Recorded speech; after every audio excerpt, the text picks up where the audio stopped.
আমার টুকটুকি ভ্যানটার কি জানি হয়েছে দেখতেছি। ঘুমটা ভালোই হয়েছে আজকে সকালে, একটু হিসু করে নেই। আরে আজকে সকালে তো খুব আকাশটা পরিষ্কার দেখলাম, এখন যে বৃষ্টি হচ্ছে এত সকালে, তাও আবার ফের মুখেই শুধু, পুরো শরীরতে কেন পড়তেছে না, এত পরিমাণে বৃষ্টি শুরু হয়ে গেল। ইস, ও সেই মজা। হিসু করে। এই কোথায় দেখতেছিস বলো, এদিক দেখ। এটা ভজেন দাদার গাল না? কোথায় সে ভজন দাদা? ভজন দাদা কোথায়? দাদা তুমি নিচে কি করো দাদা? এই তুই দেখতে পাচ্ছিস না আমি নিচে কাজ করতেছি? কি ঘুমের মধ্যে আমার মুখে হিসু করে দিলি, হ্যাঁ? টুকটুকি ভ্যানটা ঠিক করতেছি।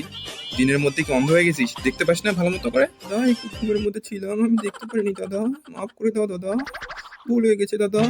আমার কথা ভালো করে শোন, তোর ইস্যুতে বুঝলি, ইস, লবণ বেশি হয়েছে, পরের বার একটু চিনি বেশি করে খাস, বুঝলি? আরে দাদা, তুমি এগুলো কি বলো? তুমি পাগল হয়ে গেলে নাকি আমার হিসু খেয়ে? না না দাদা, ভুল হতেই পারে না, আমারই ভুল হয়েছে মনে হয়, আমি মনে হয় চিনি কম খেয়েছি, তাই এমন দাদার লবণ বেশি লেগেছে হিসুতে।